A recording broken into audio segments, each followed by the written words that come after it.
Multiplying using the distributive property.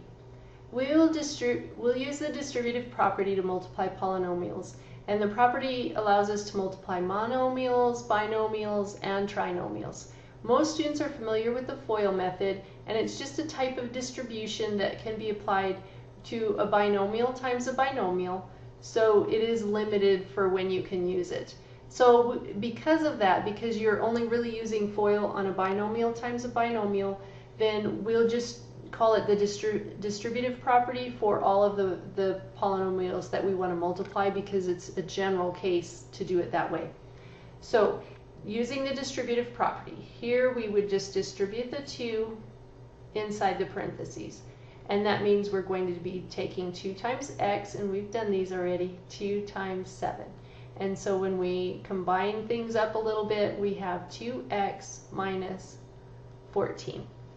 Okay, same idea, and we showed it just a little bit before, but you can look at taking this whole binomial here and distributing it, which would give you x plus 2 times x minus x plus 2 times 5. And then the next thing you can look at doing is distributing that x inside the parentheses and the 5 inside the parentheses. And they're just on the opposite side from what we're used to seeing them. We could rewrite it and have x times x plus 2 minus 5 times x plus 2. Still, we want to distribute either way. And so x distributed, that means we're multiplying x times x, so that's x squared, and then x times 2, so plus 2x. On the next one, it's a little bit easier to look at distributing a negative 5 here, but we could also do it for the top row. It would be 5, a negative outside the parentheses, 5x, and then plus 10, and then I would still have to distribute this negative inside, so it would be negative 5x minus 10, and I would have x squared plus 2x first. I would want to combine any like terms, so I have a positive 2x and negative 5x. That means 2 minus 5, or negative 3x minus 10, and x squared. So that's my simplified result. I do want to show you from this other one here below where I put the 5 in front, because it's just a little bit easier to see that way. If I take this whole negative 5 again and distribute it here, it'll save me a couple steps too, which is nice.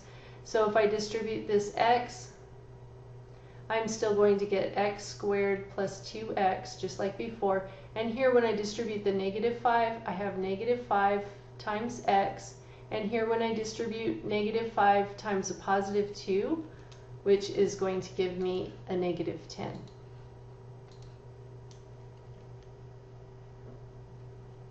And then combine the like terms, positive 2x, negative 5x, so negative 3x minus 10, and x squared at the start. So those do match. Okay, one more way, I know, one more way for you to look at this, and this is the short way that I usually use to help me do distributing, especially binomials and larger.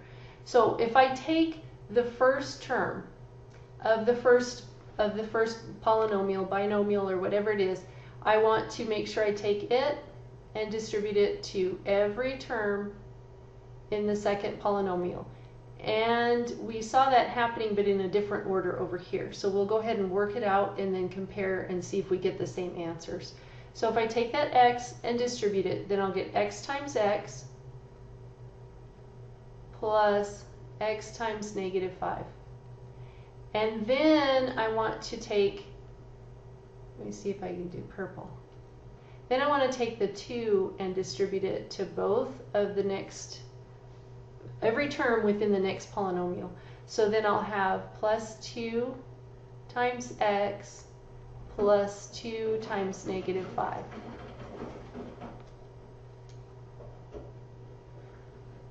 Okay, so then I end up with x squared, that's my x times x, And then x times negative 5 will give me negative 5x. Can't do much with that. For the next term, I have 2x, so plus 2x, and then 2 times negative 5 will give me negative 10. And then now I can combine like terms. So I have negative 5x, positive 2x. It's looking familiar, isn't it?